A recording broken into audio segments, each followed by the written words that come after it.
আমাদের গ্রাম থেকে মাত্র কয়েক কিলোমিটার দূরে রয়েছে নিত্যানন্দ প্রভুর নিজ হস্তে রোপিত হরিতকি বৃক্ষ গাছ এবং চৈতন্য ভাগবতের রচয়িতা বৃন্দাবন দাস ঠাকুরের পাটবাড়ি। হরে কৃষ্ণা, কুকিং ফর কৃষ্ণাতে সকলকে স্বাগত জানাই। আজকে যাচ্ছি দেনুর গ্রামে, যেখানে রয়েছে চৈতন্য ভাগবতের রচয়িতা বৃন্দাবন দাস ঠাকুরের আবির্ভাব তিথি মহোৎসব। তো বাড়ি থেকে বেরিয়ে পড়েছি দেনুর যাওয়ার উদ্দেশ্যে। আমাদের বাড়ি থেকে মাত্র 10 টাকা টোটো ভাড়া দিলেই পৌঁছে যাব দেনুর গ্রামে। নিজের বাড়ির কাছেই রয়েছে পুণ্যধাম, যেখানে কিনা স্বয়ং নিত্যানন্দ প্রভু এসেছিলেন। নবদ্বীপ, মায়াপুর, একচক্রা, এমনকি বৃন্দাবনের অনেক সাধু মহারাজরা এখানে এসেছিলেন। এমনকি শ্রীল জয়পতাকা স্বামী গুরু মহারাজও এই দেনুর ধাম দর্শন করতে এসেছিলেন 3 বার। তো চলে এসেছি আমরা বৃন্দাবন দাস ঠাকুরের পাটবাড়িতে। পাটবাড়ির এই যে মূল গেট, ফ্রন্ট গেটটা প্রথম যখন এসেছিলাম তখন কিন্তু ছিল না, আর এখন অনুষ্ঠানের জন্য মন্দির ডেকোরেশন করা হয়েছে। দর্শন করাবো বৃন্দাবন দাস ঠাকুরের সেবিত গৌরনিতাইয়ের বিগ্রহ। গৌরনিতাইয়ের সাথেই রয়েছে জগন্নাথ, বলরাম, সুভদ্রা মহারানীর বিগ্রহ। এই গ্রামে কিন্তু রথযাত্রাও অনেক বড় করে করা হয়। পাশের ঘরেই রয়েছে বৃন্দাবন দাস ঠাকুরের বিগ্রহ। এই মন্দিরে নিত্য সেবা করা হয় এবং নিত্য সেবা করার জন্য 7 থেকে 8 ঘর সেবায়েত রয়েছে। তবে এই মন্দিরের যে মেন সেবায়েত নরহরি মাহান্ত এবং তার পুত্র সুলোচন মাহান্তর তত্ত্বাবধানে এই পুরো আবির্ভাব তিথি অনুষ্ঠানের আয়োজন করা হয়েছে। সমস্ত ব্যবস্থা খুব সুন্দরভাবে করা হয়েছে। এই অনুষ্ঠানটি উপলক্ষে অনেক দূর দূর থেকে ভক্তরা এসেছে এবং এখানে সকলের জন্য প্রসাদের ব্যবস্থাও করা হয়েছে। তো মন্দিরে ভগবানের দর্শন করার পরে এখানে একটা আলাদা জায়গায় প্যান্ডেল করে কীর্তন হচ্ছিল, কয়েকজন কীর্তনিয়া গান করছিলেন এবং ওইখানে একটা টিভি লাগানো হয়েছে, যেখানে আমরা বৃন্দাবন দাস ঠাকুরের যে অভিষেক হবে আবির্ভাব তিথি উপলক্ষে সেটা দর্শন করতে পারবো। সামনাসামনি দেখতে পারবো না, কারণ মন্দিরের যে পরিসর সেটা ভীষণই ছোট, আর এখানে যারা বসে রয়েছে প্রায় সবই আমাদের মন্তেশ্বর থেকে আসা ভক্ত। বৃন্দাবন দাস ঠাকুরের অভিষেক দেখার জন্য আমরা 9টার মধ্যে পৌঁছে গেছিলাম, কিন্তু অভিষেক হতে প্রায় 11টা বেজে গেছিলো। তো ওখানে বসে বসে সেরকম কিছু করার ছিল না, তাই দেনুরের দীননাথতলা এবং শ্রীমান নিত্যানন্দ প্রভুর যে চরণ মন্দির রয়েছে সেটা দর্শন করতে এসেছিলাম।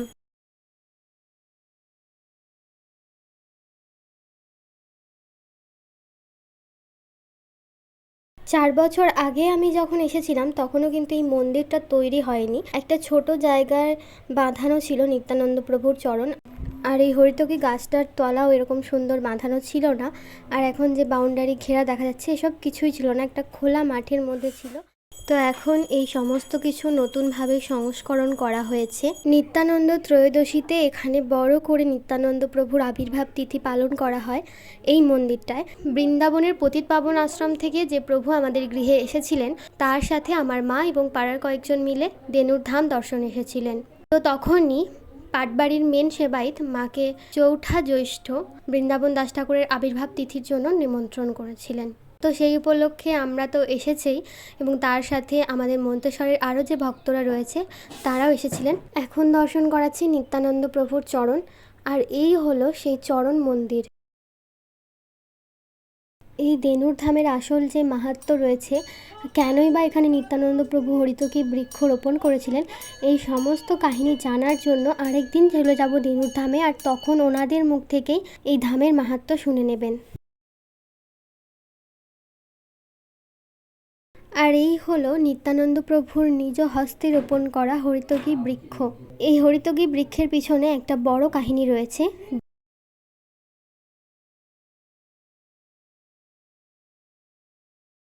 আবির্ভাব তিথি মহোৎসবে একচক্রা ধাম থেকে অনেক প্রভুরা এসেছিলেন, আর এখন যাকে ফুল দিয়ে স্বাগত জানানো হচ্ছে তিনি হলেন নিতাই পাড়েরই বংশ পরম্পরায় একজন মহারাজ।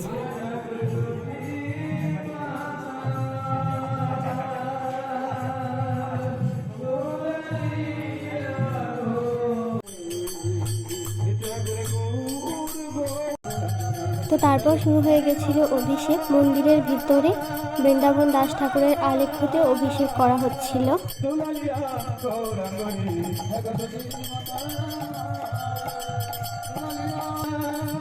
এরপর একচক্রা ধাম নিতাই বাড়ি থেকে যে সমস্ত প্রভুরা এসেছিলেন সকলে মিলে একত্রিত হয়ে বৃন্দাবন দাস ঠাকুরের পুরো লীলাটা এখানে গানের মতো করে বর্ণনা করছিলেন। তারপর ভোগ আরতি হয়েছিল।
প্রসাদের থালা আমাদেরকে দেওয়া হয়েছিল।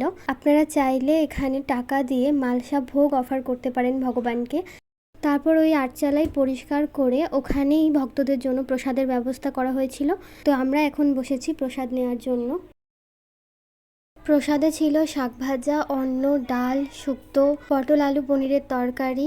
দ্বিতীয়বার যে ভাতটা দিয়েছিল সেটা হলো আতপ চালের অন্ন, তার সাথে ছিল পোস্ত, শেষে দিয়েছিল পুষ্পান্ন, আমের চাটনি, পায়েস।